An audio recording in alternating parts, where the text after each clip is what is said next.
വലിയ ഉത്സവത്തിൻ്റെയൊക്കെ തന്നെ ഒരു ഈറ്റില്ലമാണ് കൊല്ലം എന്ന് പറയുന്നത്. അവിടെ എങ്ങനെയാണ് ഓണത്തെ അവർ വരവേൽക്കുന്നത് എന്ന് കണ്ണൻ നായർ പങ്കുവയ്ക്കും കൊല്ലത്തെ കാഴ്ചകൾ.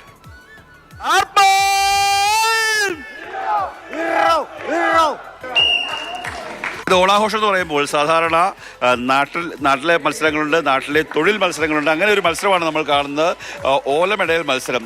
ആശോടാണല്ലോ അല്ലേ? ജയിക്കുവോ? ആദ്യമായിട്ടാണോ? ആദ്യമായിട്ടാണോ? അല്ലല്ല, പരിചയമുണ്ട്.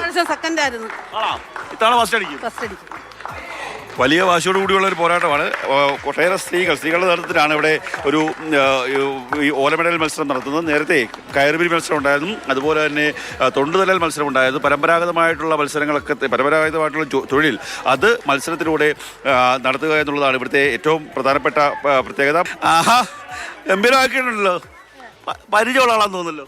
അത്രയും പരിചയമൊന്നുമില്ല, പണ്ടെപ്പോഴോ മടങ്ങ ഓർമ്മയുള്ളൂ. വൃത്തിയായിട്ടുണ്ട്. നേരത്തെ മത്സരിച്ചോ? കയറുപിരിക്കൊക്കെ മത്സരിച്ചോ? കയറുതിരിപ്പിന് ഫസ്റ്റ് കിട്ടി. അടിപൊളി. ഇങ്ങനെയുണ്ട്. ആദ്യമായിട്ടാണ് ഈ മത്സരങ്ങൾ കാണുന്നത്?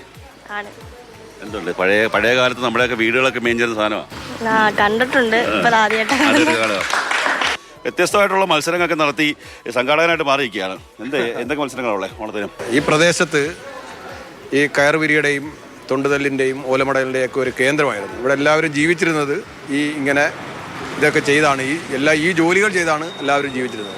അത് പുതിയ തലമുറയെ പരിചയപ്പെടുത്താൻ വേണ്ടിയിട്ടാണ് നമ്മളിപ്പോൾ ഇങ്ങനൊരു മത്സരം സംഘടിപ്പിച്ചിരിക്കുന്നത്. അതായത് വർഷങ്ങളുടെ പാരമ്പര്യമുള്ളൊരു വായനശാലയാണ് നവോദയം. ആ വായനശാലയുടെ നേതൃത്വത്തിലാണ് ഇത്തരത്തിലുള്ള ആഘോഷങ്ങൾ അല്ലെങ്കിൽ ഇത്തരത്തിലുള്ള മത്സരങ്ങൾ, തൊഴിൽപരമായിട്ടുള്ള പണ്ട് ഉണ്ടായിരുന്ന തൊഴിൽപരമായിട്ടുള്ള കാര്യങ്ങൾ മത്സരത്തിലൂടെ അവതരിപ്പിക്കുക. അങ്ങനെയുള്ള ഒരു കളികളിലൂടെ ഓണത്തിൻ്റെ വരവറിയിക്കുന്നതിന് വേണ്ടിയുള്ള ഒരു നടപടികളുമൊക്കെ തന്നെ മുന്നോട്ട് പോവുകയാണ്. പാട്ടിൻ്റെയും ഓണപ്പാട്ടിൻ്റെയും അതുപോലെ തന്നെ ആർപ്പുളികളുടെയും ഒക്കെ തന്നെ ആവേശം ഓരോ സ്ഥലത്തും, കൊല്ലത്തിൻ്റെ ഓരോ ഗ്രാമപ്രദേശങ്ങളിലും ഇങ്ങനെ ഇറങ്ങിക്കൊണ്ടിരിക്കുകയാണ്. മത്സരം പുരോഗമിക്കുകയാണ്.